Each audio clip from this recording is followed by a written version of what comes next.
Hai, apa kabar kalian semua? Semoga hari ini kalian diberi kesehatan dan rejeki yang lancar. Amin. Kali ini kita akan membahas alur cerita film yang berjudul Lady Macbeth. Tanpa berlama-lama, kita langsung aja ke ceritanya. Film ini mengisahkan tentang seorang gadis cantik berusia 18 tahun bernama Lady Catherine, yang baru saja melangsungkan pernikahannya dengan seorang pria kaya berusia 40 tahun bernama Alexander Lasser. Setelah menikah, Catherine langsung dibawa ke kastil mewah milik sang mertua seorang bangsawan pemilik tambang batubara bernama Boris Lester. Ternyata pernikahan Catherine tidaklah sesuai seperti apa yang dia impikan. Alih-alih hidup bahagia bak putri kerajaan di rumah barunya itu, dia justru hidup layaknya tahanan penjara dengan aturan ketat yang dibuat oleh mertuanya yaitu Boris Lester. Boris memiliki sikap yang dingin dengan kedisiplinan yang sangat tinggi, seperti tidak mengizinkan Catherine keluar dari rumah, tidak boleh terlalu banyak bicara atau bertanya, dan Catherine tidak boleh tidur jika suaminya masih belum pulang. Sementara Alexander justru selalu pulang larut malam dengan kondisi mabuk berat. Sehari-hari Kate hanya berinteraksi dengan pembantu rumah itu seorang wanita kulit hitam yang bernama Anna. Belakangan baru kita tahu bahwa Alexander tidak pernah mencintai Catherine. Dia menikahi Catherine karena dipaksa oleh ayahnya agar Alexander segera bisa memiliki keturunan. Bagaimana bisa memiliki keturunan? Malam pertama saja Catherine sama sekali tidak disentuh oleh Alexander. Entah dia punya kelainan atau apa, Alexander hanya menyuruh Catherine menanggalkan semua pakaiannya. Selain itu, Catherine disuruh menghadap ke dinding sementara dia hanya memainkan burungnya dengan cara manual yaitu dengan tangannya sendiri. Setelah itu Alexander langsung tidur. Begitu juga dengan malam-malam berikutnya, Catherine hanya disuruh menghadap ke dinding tanpa busana sementara Alexander dia hanya melakukan senam 3 jari. Catherine yang kebingungan dan tidak tahu harus bagaimana hanya mengikuti saja apa yang diperintahkan oleh suaminya. Pada suatu hari Alexander mendadak harus pergi keluar kota karena ada ledakan pada salah satu tambang batu bara mereka. Setelah Alexander pergi, Boris mewanti-wanti kepada Catherine agar tidak perlu keluar dari rumah dan tidak boleh melakukan apa-apa.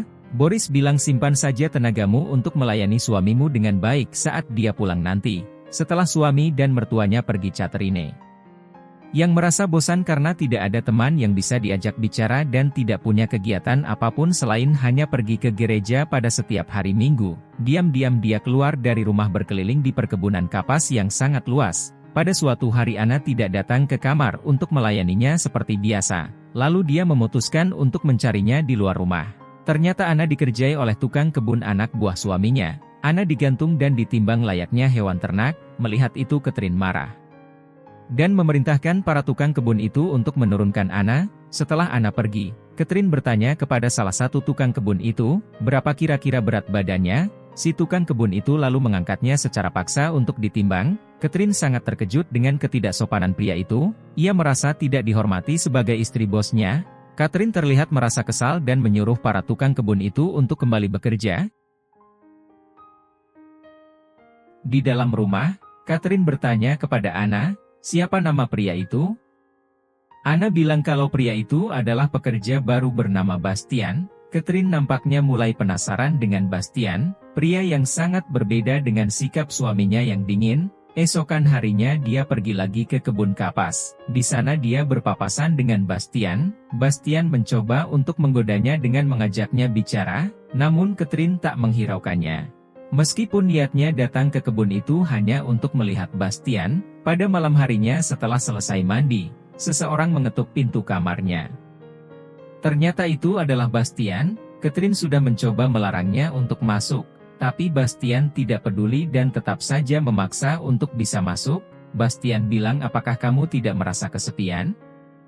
Lalu secara tiba-tiba Bastian mencium Catherine, namun karena sudah lama merasa kesepian, akhirnya dia luluh dengan rayuan Bastian. Malam itu mereka berdua pun bercocok tanam untuk pertama kalinya. Keesokan paginya Anna melihat Catherine tidur tidak menggunakan pakaian. Anna tampaknya sudah mulai curiga bahwa ada yang tidak beres. Catherine yang tadinya pemurung berubah menjadi ceria. Secara diam-diam, Catherine dan Bastian selalu bercucuk tanam setiap ada kesempatan. Dia pun sudah jarang pergi ke gereja hingga membuat seorang pastor kepercayaan keluarga Lester datang mengunjunginya untuk menanyakan hal itu. Rupanya diam-diam Anna Memberitahu si pastor kalau Catherine menyelinap keluar rumah diam-diam tanpa sepengetahuan suaminya, Catherine tampak kesal karena Anna malah cepo. Suatu hari Anna melihat Bastian menyelinap masuk ke kamar Catherine. Dari ruang pintu kamar Anna menyaksikan sendiri mereka berdua sedang bercocok tanam. Saat sedang mencari jamur di hutan, Bastian menghampiri Anna. Anna seolah ingin mengingatkan kepada Bastian akan hubungan terlarangnya dengan Catherine. Anna bilang jika Tuan Boris tahu apa yang terjadi ini bisa jadi masalah besar. Bastian justru balik bertanya memang apa yang telah terjadi? Seolah mengajak Anna untuk tidak buka mulut, Anna tampak ketakutan dan memilih untuk diam. Tak lama kemudian Boris Lester pun pulang. Dia menanyakan kepada Catherine tentang kabar suaminya, apakah dia sudah pulang. Tapi Catherine justru malah balik bertanya, bukankah kau yang membunyikan suamiku? Boris marah mendengar jawaban tidak sopan Catherine. Catherine sengaja menghabiskan minuman amer milik Boris, hingga Anna yang dapat getahnya sebagai balasan dari Catherine kepada Anna karena dia telah mulai ikut campur akan hubungannya dengan Bastian. Boris mengira kalau Anna lah yang telah meminum semua amernya. Lalu Boris menghukum Anna dengan menyuruhnya merangkak seperti hewan. Singkat cerita, Anna memberitahu Boris akan hubungan terlarang Catherine dengan Bastian. Boris yang marah besar mencambuk besi yang berkali-kali dan mengurungnya di kandang kuda. Mendengar Bastian yang dikurung, Catherine mencoba untuk membebaskannya, namun kunciannya itu dipegang oleh Boris tanpa rasa takut. Catherine dan memaksa Boris untuk segera melepaskan Bastian, namun Boris malah marah besar dan memaki Catherine dengan kata kasar. Catherine sekali lagi menyuruh Boris untuk segera melepaskan Bastian, namun sekali lagi Boris marah besar dengan melemparkan piring ke arahnya, lalu dia masuk ke ruangan lain dengan membawa piring makannya dari luar. Catherine mengganjal pintu ruangan itu dengan kursi agar Boris tidak bisa keluar. Kemudian Catherine menyuruh Anna untuk duduk dan makan bersamanya. Secara terpaksa Anna pun menurutinya. Dari dalam ruangan terdengar Boris sedang meraung meminta tolong karena kesakitan. Ternyata minuman Boris telah diracuni oleh Catherine, dengan bahan jamur yang dicari oleh Anna. Anna mencoba membuka pintu itu untuk menolongnya, tapi Catherine melarangnya. Setelah Boris meninggal, Catherine lalu menyuruh anak untuk memanggil dokter. Sementara itu, dia mengambil kunci dari Boris untuk melepaskan Bastian. Setelah jenazah Boris diperiksa, dokter bilang kalau Boris meninggal karena penyakit lambung yang dideritanya. Anna yang menyaksikan kejadian itu tiba-tiba menjadi bisu karena syok. Mulai hari itu ia tidak bisa lagi berbicara sepatah kata pun. Catherine mendapat surat dari Alexander, bahwa dia tidak bisa pulang ke pemakaman ayahnya. Ia meminta Catherine yang mengurus semuanya. Mulai hari itu, Catherine membawa Bastian masuk ke rumah. Status Bastian berubah dari seorang tukang kebun menjadi tuan rumah. Singkat cerita, pada malam harinya saat sedang tidur dan menyadari kalau suaminya sudah pulang, ia pun buru-buru membangunkan Bastian dan menyuruhnya bersembunyi. Bastian pun ketakutan setengah mati, sementara Catherine malah menertawainya. Tidak ada kekhawatiran sama sekali di wajahnya dengan kepulangan suaminya itu. Saat tiba di kamar, Alexander heran melihat tempat tidur dengan 2 bantal. Dia juga menemukan sebuah sabuk ikat pinggang pria. Kemudian Catherine berdalih dan bilang, sabuk itu aku temukan di ladang, sementara bantal ini aku sediakan jika kamu pulang secara mendadak. Lalu Catherine menyiapkan teh untuknya. Saat sedang minum, Alexander bilang kepada Catherine kalau dia sudah tahu tentang hubungan terlarangnya dengan pria lain. Alexander menghina Catherine dengan kata-kata cacian yang membuatnya sangat marah. Lalu dia membawa masuk Bastian dan mencoba untuk bercocok tanam di depan Alexander. Alexander yang melihat itu menjadi emosi dan langsung menyerang Catherine dan Bastian. Setelah bergelut cukup lama, Alexander akhirnya meninggal dipukul oleh Catherine dengan besi berkali-kali. Bastian yang syok melihat itu ditenangkan oleh Catherine, lalu jenazah Alexander dikubur di hutan bersama dengan kudanya yang juga tewas ditembak oleh Catherine. Esok harinya, mereka berperilaku seolah-olah tidak terjadi apa-apa. Singkat cerita, datanglah seorang perempuan berkulit hitam yang bernama Agnes, membawa seorang anak kecil bernama Teddy yang merupakan cucu. Agnes bercerita kalau Teddy adalah anak dari Alexander Lester suaminya. Teddy adalah anak dari hubungan terlarangnya bersama anak Agnes yang telah meninggal. Agnes memegang surat dokumen yang sah yang dibuat oleh Alexander sendiri yang menyatakan kalau Teddy adalah ahli waris yang sah. Teddy nampaknya mulai menyukai Catherine. Dia bilang kalau Catherine adalah gadis tercantik yang pernah dia temui. Secara terpaksa Catherine menerima Agnes untuk tinggal bersamanya, untuk mengurus Teddy sampai dia berusia 18 tahun. Catherine dan Bastian sudah mulai gelisah karena selama Teddy dan Agnes tinggal di rumah itu, mereka tidak lagi punya ruang untuk bercocok tanam. Sementara itu, Catherine menyadari kalau dia tengah mengandung anak dari Bastian. Teddy sudah mulai dekat dengan Catherine. Catherine sering mengajaknya jalan-jalan di ladang. Pada suatu malam Catherine datang menemui Bastian, namun Bastian menyuruhnya untuk pergi. Kita tidak akan pernah bisa bersama lagi selama Teddy masih ada di rumah, kata Bastian. Esokan harinya Teddy mengajak Catherine untuk bermain, namun Catherine yang tak enak badan terpaksa menolaknya, karena Teddy yang terus memaksa Catherine jadi emosi dan secara tidak sengaja mendorongnya. Akibat dari itu, Teddy menangis kecewa lalu dia pun kabur dari rumah. Semua orang mencarinya kemana-mana termasuk Bastian.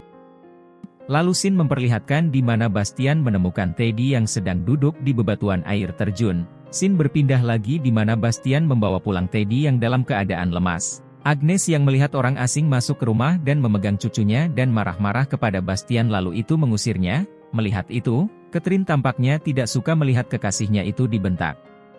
Bentak oleh Agnes, dia pun pergi menyusul Bastian. Bastian mencoba untuk pergi dari rumah itu, dia tidak terima dipermalukan oleh Agnes. Catherine mencoba menahannya. Catherine meyakinkan Bastian untuk bersabar sedikit lagi dan berjanji kalau semuanya akan segera selesai. Lalu Catherine kembali ke rumah dan menyuruh agar Agnes beristirahat biar dia yang gantian menjaga Teddy, lalu menyuruh Bastian untuk masuk, lalu membekap kepala Teddy dengan bantal. Sementara itu, Bastian membantu memegang kakinya, dan Teddy pun meninggal karena kehabisan nafas. Bastian merasa ketakutan dengan apa yang baru saja mereka lakukan, namun sekali lagi Catherine menenangkannya dan menyuruhnya untuk keluar. Di hutan Bastian menangis karena telah menyesal merenggut nyawa Teddy. Di tempat lain saat Catherine menjaga Teddy, ia sempat tertidur selama 10 menit. Setelah bangun, dia sudah menemukan Teddy sudah tidak bernapas lagi. Dokter bilang kalau ada bekas memar di muka Teddy, kemungkinan seseorang telah sengaja membekapnya. Kepada polisi Catherine bilang memar yang ada di muka Teddy kemungkinan akibat terjatuh dari air terjun. Tampaknya polisi sudah percaya dengan semua ucapan Catherine, namun tiba-tiba Bastian masuk dengan menangis. Karena menyesal Bastian membuat pengakuan kepada polisi kalau Catherine lah yang telah menewaskan Teddy, begitu juga dengan Boris dan Alexander. Dan dia juga ikut membantunya. Bastian bilang kalau Catherine seperti ada penyakit yang menjalari tubuhnya. Aku akan selalu menuruti apapun yang dia mau, katanya. Mendengar hal itu, Catherine terlihat kecewa dengan Bastian. Dia membantah keras semua tuduhan Bastian, bahwa Bastianlah yang telah menewaskan Teddy atas motif dendam. Karena tersinggung lantaran diusir oleh Agnes, begitu juga dengan Boris yang diracun dari jamur yang dicari sendiri oleh Anna di hutan. Catherine bilang Anna dan Bastian sengaja menewaskan Boris dan Alexander karena takut hubungan terlarang mereka berdua terbongkar. Anna yang bisu tidak bisa memberikan kesaksian apa-apa, sehingga polisi lebih percaya keterangan dari Catherine yang merupakan seorang bangsawan yang tidak mungkin melakukan perbuatan yang tidak terpuji. Kemudian Bastian dan Anna pun dihukuman mati, sementara Catherine tetap tinggal di rumah itu sendirian dalam keadaan kesepian sepanjang hidupnya. Dan tamat. Pelajaran yang kita dapat dari film ini adalah, kita harus menghargai pasangan kita, dan menyelesaikan setiap permasalahan dengan kepala dingin. Jauhkan keegoisan masing-masing untuk tetap bisa mempertahankan hubungan. Jangan lupa subscribe, like dan komen. Bye.